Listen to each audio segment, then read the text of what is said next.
Hi, I'm Lynn Coady, and I'm going to read the story Mr. Hope from my collection Hellgoing. I remember Mr. Hope from when he brought the boy with an eyeball falling out to be gawked at by our grade 1 class. The two of them stood up there side by side, saying nothing for a good while as the life seeped out of us, our childish noise becoming less and less.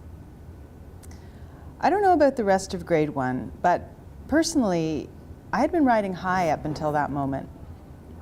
Earlier that same day, for example, I discovered I could read inside my head. Everyone else in my class could only read out loud, and not even very well.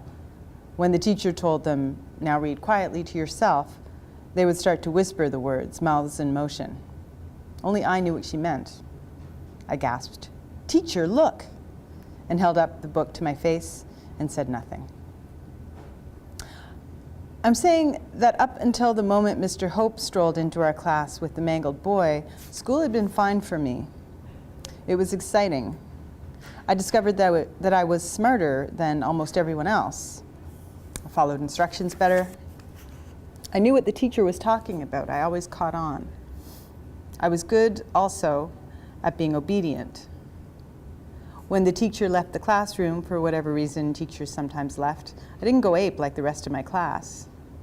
I just sat there in the chaos, contemplating whether or not I should tell on the others upon the teacher's return, rolling the power around in my mind like a marble in my mouth.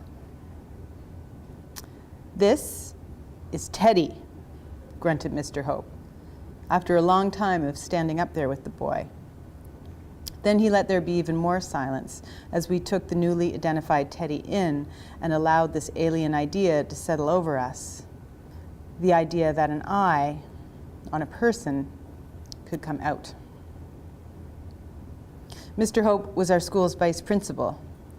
Over the years, I have come to know a handful of men like him, but this was my first encounter with such a man.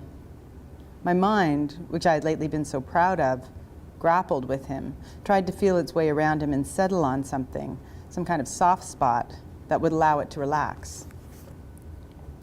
"Teddy," said Mr. Hope, his voice like a very low horn, "was hit in the eye by a rock."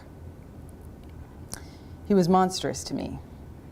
Not Teddy, whose face my gaze had bounced off once and refused to come back to, but Mr. Hope. Monstrous because he was doing this to us, but also in the way older grown-ups often are to the very young. Mr. Hope's eyes were unspeakably blue. He was shaped something like the letter D. A pot belly would have been okay. My dad had one of those, and it was okay. But Mr. Hope was all belly, all outward thrust, and his skin seemed to hang off his face the way Teddy's eyeball hung from its socket. "A rock thrown in the schoolyard," said Mr. Hope. You think I am breaking Mr. Hope's dialogue up for stylistic effect, but this is a pretty accurate rendering of the pace at which he addressed us. He flopped one pronouncement down after another, always pausing to let whatever he'd said just sit there, stinking for a moment like a fresh carcass. I'd never experienced someone using silence that way before.